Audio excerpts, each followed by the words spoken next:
இப்ப அக்கா நீங்க வந்து போன முறை வந்து குடியாத்தம் தொகுதியில போட்டிட்டீங்கன்னு நினைக்கிறேன். ஆமா. இப்ப இந்த முறை கேவி குப்பம் தொகுதிக்கு மாறி இருக்கீங்க, என்ன காரணம்? கேவி குப்பம் தொகுதி என்னோட சொந்த தொகுதி. அதனால என்னோட சொந்த தொகுதியில நான் போட்டியிடணும்னு ஆசைப்பட்டு நான் தான் கேவி குப்பம் தொகுதியில போட்டியிடணும்னு களத்துல இறங்கி இருக்கேன். ஓகே, இப்ப முன்னாடியே அந்த சொந்த தொகுதியில் நின்று இருக்கலாமே, அதுல நிக்கவே இல்லையே. முன்னாடியே நின்று இருக்கலாம். எங்க அண்ணன் வந்து குடியாத்தம் தொகுதியில நிக்கணும்னு அவர் சொன்ன ஒரே ஒரு வார்த்தைக்காக நான் குடியாத்தம் தொகுதியில நின்னேன். ஓகே, இப்ப நாம் தமிழர் கட்சி கிட்ட கேட்க சொல்லி சில கேள்விகளை மக்கள் கேட்டிருக்காங்க. சொல்லுங்க. தொடர்ச்சியா என்ன அப்படின்னு பாத்தீங்கன்னா, நாம் தமிழர் கட்சியில ஒரு நல்ல புரட்சி செஞ்சிருக்காங்க. என்ன அப்படின்னா, மற்ற எந்த கட்சிகளும் செய்யாத ஒரு சாதனை, கட்டாயம் அது பாராட்ட வேண்டிய சாதனை. ஏற்கனவே செஞ்சிருக்காங்க. 234 தொகுதிகள்ல ஆண்களும் பெண்களும் சமம்னு எல்லா கட்சிகளும் பேசலாம். ஆனா உண்மையிலே செயல்பாட்டுக்கு கொண்டு வந்திருக்கக்கூடிய ஒரு கட்சினா அது நாம் தமிழர் கட்சி. வாழ்த்துக்கள். அதிலும் குறிப்பா இப்ப 8% வாக்குகள் பெற்று தமிழ்நாட்டில் ஒரு அங்கீகரிக்கப்பட்ட கட்சி. 50% மகளிருக்கு உள்ளாட்சியில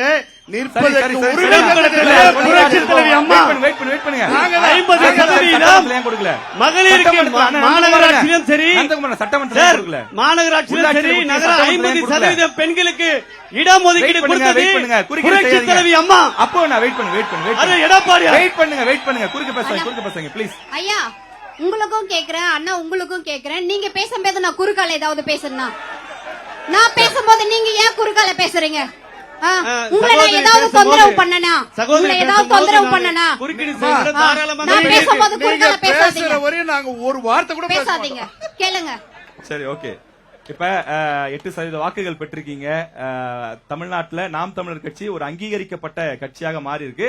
அது உண்மையிலேயே ஒரு பெரிய சாதனை தான். நன்றி, வாழ்த்துக்கள். இப்ப என்ன அப்படின்னா, நாம் தமிழர் கட்சியில் வைக்கப்படுற ஒரு பெரிய குற்றச்சாட்டு என்ன அப்படின்னா, ஒரு முறை வேட்பாளரா போட்டியிடக்கூடியவங்க அடுத்த முறை போட்டியிட மாட்டேங்கிறாங்க அப்படிங்கிறது. அதாவது என்னன்னா, இப்ப 2026 சட்டமன்ற தேர்தலுக்கு 234 தொகுதிக்கு வேட்பாளர் அறிவிச்சிருக்காங்க. இதுல எத்தனை வேட்பாளர்கள் கடந்த முறை 2016லயோ அல்லது 2021லயோ போட்டியிட்டவங்க? ஏன் அப்படின்னா, ஏன் இந்த கேள்வி வைக்கிறாங்க அப்படின்னா, நாம் தமிழர் கட்சியில ஒரு நம்பகத்தன்மையான கட்சியா இல்ல அப்படின்ற ஒரு குற்றச்சாட்டு வைக்கிறாங்க. அதாவது தொண்டர்கள் கிடையாது, வேட்பாளர்களே. வேட்பாளர்ன்றது அந்த தொகுதியினுடைய முகமாக அல்லது அதிகம் உழைத்தவர்கள், நன்கு தெரிந்தவர்களை அந்த தொகுதியினுடைய வேட்பாளராக பொதுவா அரசியல் கட்சிகள் நிறுத்துவாங்க. அப்படிப்பட்ட அரசியல் கட்சியினுடைய அந்த வேட்பாளர்களாக இருக்கக்கூடியவங்களே ஒரு 5 ஆண்டு வேட்பாளராக இருந்துட்டு அடுத்த 5 ஆண்டுல வேட்பாளராக போட்டியிட மாட்டாங்க. உதாரணத்துக்கு இப்ப நந்தகுமாரன் எடுத்துட்டோம்னா, போன முறை நின்னாரு, இந்த முறை நின்னாரு, கட்சி தலைமை வாய்ப்பு கொடுத்தா மேபி அடுத்த முறை நிப்பாரு கட்டாயமா. அந்த மாதிரியே நாம் தமிழர்ல தொடர்ச்சியா நிக்க மாட்டேங்கிறீங்க. என்ன காரணம் நான் சொல்றேன். இப்ப வந்து நான் வந்து 3வது தடவை வந்து சட்டமன்ற தேர்தல நிக்கிறேன். எனக்கு எதுக்கு எங்க அண்ணன் வாய்ப்பு கொடுத்தாரு? அவருக்கு தெரியும் யாரு எப்போ களத்துல இறக்கி விடணும்னு அவருக்கு நல்லா தெரியும். தெரிஞ்சதுனாலதான் அவரை வந்து தேர்வு செஞ்சு களத்துல நிக்க வச்சிருக்காரு. எந்த வேட்பாளரை இந்த 2026 சட்டமன்ற தேர்தல நிக்க வைக்கணும்னு எங்க அண்ணன் செந்தமிழன் சீமான் அவருக்கு நல்லாவே தெரியும். போன தடவை நிக்க வச்ச வேட்பாளர்களை இந்த தடவை எதுக்கு நிக்க வைக்கலன்னா கண்டிப்பா ஏதாவது ஒரு காரணம் இருக்கும். காரணம் இல்லாம வந்து அவர் எதையுமே செய்ய மாட்டாரு. அவர் மேல வேணும்னே குற்றச்சாட்டு வைக்கிறதுக்காக தேவையில்லாம வெளியில இருக்கிறவங்க சொல்ற பொய்யான தகவல் தானே தவிர மத்தபடி போன தடவை நின்ன வேட்பாளர்கள் யாருமே எங்க அண்ணன் மேல குற்றச்சாட்டு வச்சிருக்க மாட்டாங்க. இது வந்து வெளியில இருக்கிறவங்க சொல்றதுதான்.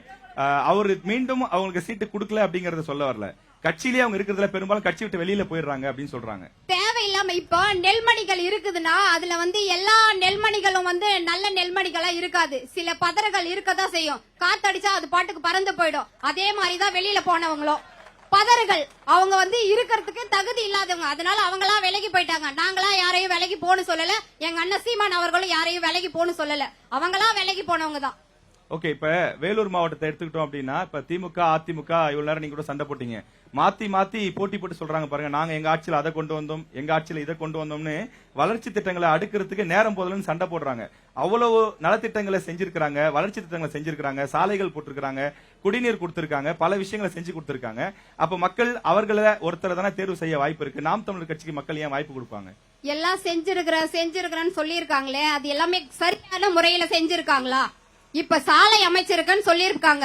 அந்த சாலை வந்து 10 நாள்லே தரமற்ற சாலையா தான் போயிடும். அணை கட்டி இருக்கேன்னு சொல்லிருக்காங்க. எல்லா இடத்துலயுமே தான்.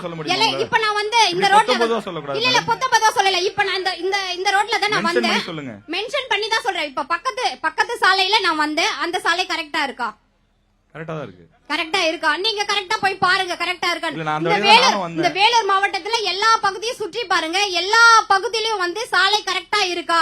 அணை கட்டியிருக்கான்னு சொல்லியிருக்காங்கல்ல, எல்லா அணையும் தரமானதா இருக்கான்னு பாருங்க. இது பஸ் ஸ்டாண்ட் கட்டியிருக்கான்னு சொன்னாங்களே, அந்த பஸ் ஸ்டாண்ட்ல தண்ணி ஒழாம இருக்கான்னு பாருங்க. மருத்துவமனை அமைதி. மருத்துவமனை கட்டியிருக்கான்னு சொன்னாங்க, அந்த மருத்துவமனையில தரமான மருத்துவர்கள் இருக்காருங்களா, தரமான செவிலியர்கள் இருக்காங்களா, போதுமான வசதி இருக்கான்னு போய் பாருங்க. வெயிட் பண்ணுங்க பேசிட்டோம். இருக்கான்னு போய் பாருங்க. எல்லாமே எந்த செஞ்சு- மருத்துவமனை? வேலூர் மாவட்டத்தில் நிறைய மருத்துவமனை இருக்கு. எந்த மருத்துவமனை இப்ப சொல்றீங்க? அடுக்கம்பாறை குறிப்பிட்டு சொல்லுங்க. அடுக்கம்பாறை மருத்துவமனையை எடுத்துக்குங்க. இப்போ அந்த அடுக்கம்பாறை மருத்துவமனையில எல்லா வசதிகளும் இருக்கா, தரமா இருக்கா? ஒரு 5 வருஷத்துக்கு முன்னாடி நான் என் குழந்தைய கொண்டு போய் அந்த ஹாஸ்பிட்டல் அட்மிட் பண்ணேன். என் குழந்தைக்கு ஒரு சிகிச்சையும் பண்ணல. அவனுக்கு சளி மூக்குல ஃபுல்லா அடைச்சிருக்கு. அந்த சளியை வெளியில எடுக்கிறது சும்மா டியூப் மட்டும் போட்டு விட்டுட்டாங்க. அவ்வளவுதானே தவிர வேற எந்த ட்ரீட்மெண்ட்டுமே என் குழந்தைக்கு அவங்க பண்ணல. என் குழந்தை இப்பவோ அப்பவோ உயிருக்கு போராடுற நிலைமையில இருக்கு. அதுக்கப்புறம் அங்க இருக்கிற ஒரு டாக்டர் சொன்னாங்க, உன் குழந்தைய இங்கே வச்சிட்டு இருந்தா உன் குழந்தை இறந்து போயிடும், நீங்க வந்து சிஎம்சி ஹாஸ்பிட்டலுக்கு கொண்டு போங்க, அப்பதான் உன் குழந்தை உயிர் பிழைக்கும்னு சொன்னாங்க. அப்போ அரசு மருத்துவமனையில தரமான மருத்துவம் இருந்தா என் குழந்தைய நான் ஏன் தனியார் மருத்துவமனைக்கு கொண்டு போறேன்? நான் ஏன் கொண்டு போறேன்? தரமா இல்லன்னு தான் என்னோட குற்றச்சாட்டு. எல்லாமே செய்வாங்க, ஆனா எதுவுமே தரமா இருக்காது. நான் செஞ்சேன், நான் சாலை போட்டேன், நான் மருத்துவமனை கட்டினேன், நான் பஸ் ஸ்டாண்ட் கட்டினேன், நான் அணை கட்டினேன்னு சொல்லுவாங்க. எதுவுமே தரமா இருக்காது. பாதி காசை கொள்ளை அடிச்சிட்டு இருப்பாங்க, பாதி காசுல தான் கட்டியிருப்பாங்க. அது எப்படி தரமா இருக்கும்? தரமா இருக்க வாய்ப்பே இல்ல. நீங்க வேணா போயிட்டு ஆராய்ச்சியாளர்களை கூட்டிட்டு வந்து ஆராய்ச்சி பண்ணி பாருங்க.